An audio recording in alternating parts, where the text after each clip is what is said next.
Entonces, volvamos a la alimentación que te interrumpí. Lo del mindful eating viene a partir del mindfulness. De hecho, el mindful eating es una práctica normal en el budismo. Y hay un monje budista que habla muchísimo de esto, que es Thich Nhat Hanh, tiene unos libros fantásticos, muy budistas para mí, pero hay una pediatra gringa que es referente en el mundo occidental de mindful eating, que se llama Jan Chosen Base, que ella ha como occidentalizado todo el tema, porque a veces tan budista es un poco difícil, un poco denso de leer. Es una práctica habitual para ellos. Y ya en mundo occidental lo que estamos buscando es de recuperar la función y nuestra relación normal con la comida. Nos hemos acostumbrado a convertir la comida en un acto automático. Estamos comiendo mientras vemos televisión, mientras hablamos, mientras leemos, mientras trabajamos, mientras vamos manejando. Y no nos concentramos en lo que estamos comiendo. La mayoría nunca se ha tomado el trabajo de oler la manzana que se va a comer o de oír cómo suena la manzana cuando la muerdo, de tocar, por ejemplo, la gente cuando va a las fiestas y se come el maní con pasas, coge un puñado y se lo mete a la boca, pero no sabe a qué sabe la pasa sola, ni cómo huele, ni cómo se siente, ni... Entonces eso, lo que busca el mindful eating es cambiar la relación con la comida y con el propio cuerpo, experimentar la comida otra vez, y entonces me va a permitir identificar cuál es la necesidad que yo tengo para yo poderla satisfacer como corresponde. Si lo que yo necesito es comer de verdad, pues voy a comer algo que me nutra de verdad, porque es para mí, yo me lo merezco, porque voy a llenar mi cuerpo con cosas que no me van a nutrir si él no necesita. Pues si yo lo que necesito es reconfortarme porque me siento triste, pues no voy a comerme toda la caja de chocolates, porque lo que yo quiero es el sabor, el olor, la textura, y con medio o uno me bastará. Ya me está dando hambre. Sí. Pero Pero entonces, es un sí, poco eso, ¿no? O sea, porque es que además me estaba acordando de los ejercicios de la doctora esta en su libro, de la pasa, de coger, de mirarla, y de hecho que yo hice el ejercicio después con una hamburguesa y quedé aterrada porque me comí media hamburguesa, pues no una hamburguesota de esas, sino unas hamburguesas que venden acá que no son tan grandes. Siguiendo los ejercicios de ella de olerla, de verla, de imaginarla, y se le siente a uno la activación de todas las papilas gustativas y de, o sea, que de verdad cada mordisco es un como placer. una descarga de energía para el cuerpo. Así es. Entonces uno se da cuenta qué es lo que uno necesita y lo puede, de hecho, mira, hay cosas muy comunes que hoy le oigo yo a mis pacientes en la consulta. Una de esas es cuando ya empezamos a hacer el entrenamiento en Mindful Eating, pues porque es una herramienta, la idea es que aprenda a usar la herramienta, no es un método para adelgazar, puede pasar que adelgace. Entonces, ese no es el objetivo es que cambie su relación con la comida. Y si logra utilizar, pero es su decisión usar la herramienta o no usarla. Entonces yo se la enseño a usar, pero pues si deciden usarla, seguiremos en las mismas, ¿no? Yo no puedo pretender obtener resultados diferentes si no cambio mis estrategias. Entonces, como parte del entrenamiento, en algún momento vienen y me dicen, me di cuenta que yo nunca siento hambre. Por ejemplo, ¿Y eso a qué se debe? porque nunca tuvo hambre. Nunca se dio la oportunidad de tener hambre. Es Sí. algo que mencionaba Thich Nhat Hanh en alguna de sus conferencias. Yo obviamente lo digo en mis palabras un poco coloquiales, pero él decía que los occidentales teníamos una fijación muy loca con el estómago, que nosotros teníamos que salir corriendo a llenar el estómago cada vez que lo sentíamos vacío, y nos decía, ¿y por qué? ¿Qué pasa si el estómago está vacío? Usted no se va a desintegrar, no le va a pasar nada. Pero uno sí, o sea, uno oye a la gente y la gente en el entrenamiento le dice a uno, tengo el estómago vacío. Y pues más allá de que harto sentir eso así, ¿qué pasa? Eso. Entonces muchas veces la otra cosa que se suelen dar cuenta durante el entrenamiento es, no, yo me di cuenta que no es hambre sino sed, yo me la paso con sed todo el día. Es una forma de adquirir líquidos, es con los alimentos. Pero como yo no escucho lo que el cuerpo me está diciendo, no, he perdido esa posibilidad por todo esto de guiarme solo por la mente dieta y las normas y las cosas y el referente externo y la cosa. Me cuesta trabajo darme cuenta que tengo sed, discriminar la sed del hambre. Y peor aún, me cuesta trabajo discriminar eso de las sensaciones físicas que me provocan las emociones. Todas las emociones provocan sensaciones físicas.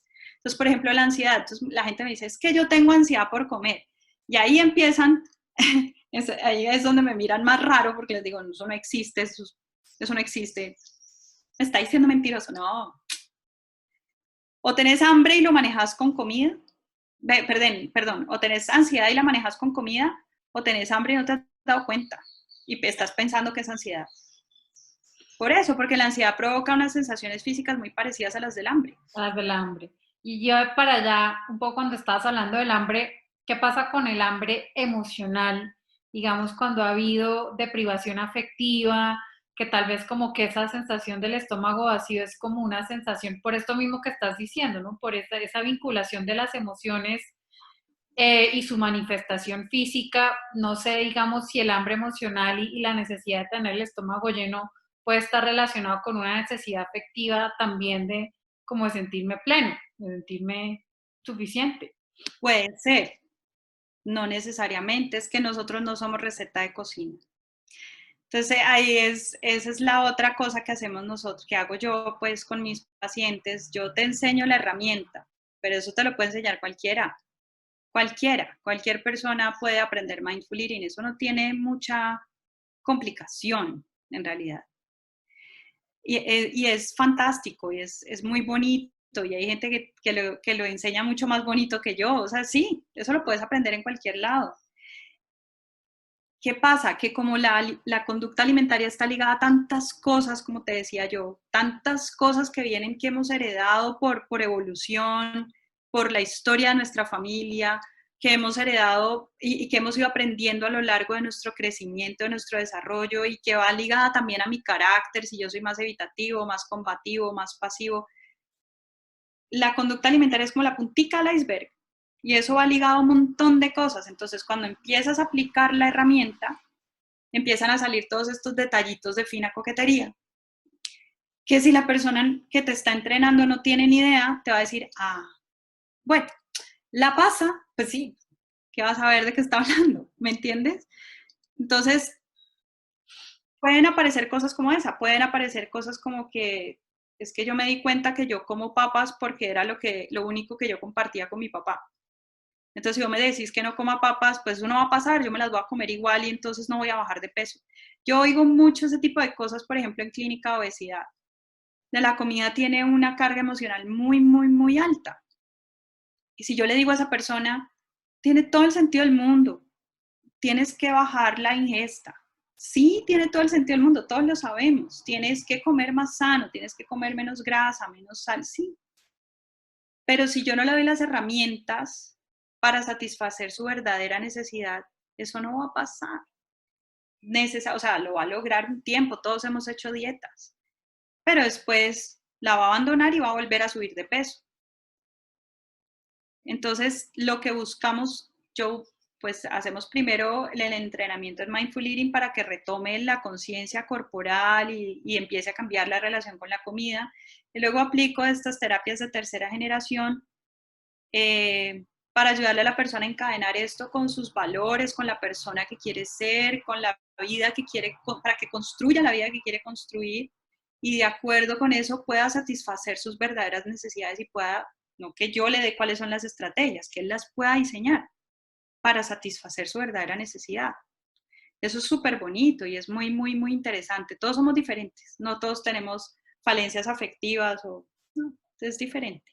No, aquí te podría tener horas porque a mí el tema me parece súper interesante porque pues parte de esta estrategia de vivir mejor es apoyar procesos, digamos, de transformación interior integrales, o sea, que no solo sea una cantidad de mensajes de afuera hacia adentro que pues son limitados, por ponerlo de alguna manera, pero que finalmente lo que transforma, cambia la vida de uno es esto que me estás hablando, o sea, cuando hay un concepto mucho más integral a la problemática de la persona y cuando uno puede hacer propio un proceso que no es una receta a corto plazo, sino que de verdad digamos, es un plan eh, para una meta a largo plazo.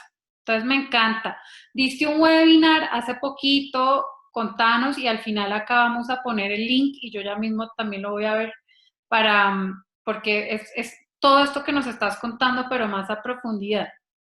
Sí, sí, es más organizadito, más en profundidad, pero es básicamente lo que hemos hablado, explicando un poquito mejor en qué consiste todo esto del hambre emocional, cómo diferenciarlo del hambre física y también en qué momentos que yo debo consultar con un especialista, en qué momento este tema se me está saliendo de las manos. Ahorita con el tema de ese webinar fue también dirigido más que todo a la ansiedad por comer en la cuarentena, ¿no? Que todo nos alborotó. Pero una de las cosas que me preocupan más de todo este tema de la cuarentena es que ahora salen sabios en cuarentena, ¿no? Entonces, así como salieron sabios en nutrición, entonces salieron sabios de cuarentena. Y le dicen a todo el mundo cómo tienen que vivir, en qué momento, y que todos, no, la lista, los 50 libros que usted se tiene que haber leído antes de que se acabe la cuarentena, usted tiene que haber aprendido otro idioma, usted tiene que dar gracias, ¿a cuento de qué? Y la gente se mete todo esto en la cabeza y se obliga y empieza a ver muchas alteraciones afectivas, que es lo que estoy viendo yo ahora, porque se sienten culpables y toda esta cosa, la culpa, la inadecuidad, la de no soy suficiente, yo no lo logro. ¿Cómo es posible que yo no pueda darle las clases a mis hijos y trabajar y todo si yo esto lo hacía antes? Limpiar y hornear y cuidar a mi marido y trabajar. Entonces, sí, puede que sí, digamos que en nuestra vida cotidiana todos trabajamos, todos, o sea, los que tenemos hijos tenemos la responsabilidad de revisar las tareas con los niños y de cuidarlos y hacer las cosas de la casa y todos, digamos que no estamos haciendo nada muy extraordinario. En realidad lo que pasa es que la rutina nos cambió radicalmente en muy poco tiempo, no nos ha dado tiempo de organizarnos, como de entender lo que está ocurriendo. De asimilar, ¿no? Sí, No, exacto. perdón, Entonces, perdón. en este momento lo que más se necesita es compasión. En realidad es lo que más se necesita, y compasión y aceptación. Y vuelvo y te digo, la aceptación no es someterme, resignarme, ni esas cosas, no, sino poder ver lo que está pasando como es, sin la carga afectiva. Y la otra cosa que he visto que me preocupa mucho es que la gente está muy enfocada en las cosas negativas, que consideran negativas y peligrosas de la cuarentena o malucas de la cuarentena. Pues esa es la función del cerebro, para eso está, ¿no? Para identificar lo que está mal y poderlo corregir. Pero hay que darle también igual valor a las cosas que sí son sobre las que yo puedo construir. Cuando en la vida había yo tenido la oportunidad de quedarme 24/7 en la casa y aún así seguir produciendo, y aún así, o no, y aún así seguir con mis hijos? Cuando en la vida había yo tenido la oportunidad de revisar los rincones y limpiar los rincones con detenimiento, de hacerle aseo profundo a la casa. La auditoría la ayuda al hogar, pero sí. Sí, o sea, me enfoco, ¿no? Entonces, pues por culpa de la cuarentena me quedé sin trabajo. Sí, eso es angustiante, pero digamos que en este preciso instante, más allá de diseñar alternativas y la palabra de moda, reinventarse, pues no hay mucho que yo pueda hacer. Y entonces, si me voy a quedar solo concentrada en eso, lo único que voy a sentir es malestar y inadecuidad, y me voy a estar sintiendo mal y me va a estar dando palo, y uno inundado por la emoción no piensa bien. Entonces, sí es preocupante, pero además de eso, ¿qué otras cosas? Entonces, me pasó que estaba yo haciendo clase de pilates virtual porque no puedo ir. Entonces, bueno, por Zoom. Y estaba haciendo mucho calor y dije, no, pues me hago allá afuera en el patio, en un pedazo de patio que tengo ahí chiquitico. Y me hice ahí, yo nunca me he sentado acá, nunca en la vida. Llevo 5 años viviendo aquí, nunca me he sentado acá donde estoy. Wow. Nunca he tenido tiempo. Wow. Entonces, la gente le está quitando valor a eso y se lo está dando a lo catastrófico, lo malo, lo negativo, lo terrible de la cuarentena. Y no, hay muchas cosas que me permiten edificar y volverme a conectar con lo que yo quiero ser. Entonces, eso es lo que me está preocupando ahora con los pacientes. En realidad, la ansiedad por comer viene más dada por eso que por otra cosa. Pero me encanta ese mensaje que nos acabas de dar, porque yo creo que, aparte de reinventarse, creo que esta quietud, sin duda, es eso que acabas de decir. Es la oportunidad de volverse a conectar con uno mismo, con lo que yo quiero ser, con mi entorno, con mi familia. Con lo que yo soy. Así esté solito yo en la casa. ¿Yo qué soy? ¿Yo quién soy? ¿Yo qué espero de mi vida? ¿Yo quién quiero ser? Pues ahora están describiendo el síndrome de la cabaña. Entonces, no, que ya se va a acabar la cuarentena. Hay gente que está diciendo, no, yo no puedo salir. Hay muchos de esos que es por miedo, pero hay otros que se han dado cuenta que su vida no tenía, el desenfreno que tenían en su vida o el afán que estaban viviendo no tenía mucho sentido y que han vuelto a conectarse con lo que son y tienen miedo de volver a caer en lo que tenían antes, de no mantener lo que han logrado durante esta cuarentena. Entonces, lo que te digo, el cerebro siempre va a estar identificando el peligro. Las amenazas. Pero entonces, ¿uno ahí qué hace? Digamos, para cerrar con ese tema del síndrome de la cabaña, ¿cómo seguir? Pues, bueno, igual yo no creo que nos vayan a soltar así por así, pero uno cómo hace para mantener, digamos, esos cambios que va logrando poco a poco, ya sea por situaciones extremas como estas o por oportunidades que uno va descubriendo a veces en medio de las crisis. ¿Cómo mantengo yo ese bienestar? O sea, eso es muy bonito, porque eso es un proceso mediado por los valores. Si yo tengo claridad de cuáles son mis valores y de quién es la persona que yo quiero ser en cada una de las situaciones y cuál es el tipo de vida que yo quiero vivir, me queda fácil responder esa pregunta, porque ya aprendo a decir que no y aprendo a buscar mis propias oportunidades. Pero hay una metáfora que yo le pongo mucho a mis pacientes y es, haga de cuenta que usted es el presidente de la República Independiente de Yo y usted tiene una serie de ministros. El cerebro es el ministro de Defensa y el ministro de Defensa siempre le está diciendo, ¡ah! ¡Peligro! Nos atacan, nos invaden. Pero hay otros, ¿no? El de Relaciones Exteriores, el de Salud, el de Políticas, el de, bueno, El del interior. de Comercio, el del Interior, el de Comercio, bueno. Y entonces, el de Finanzas.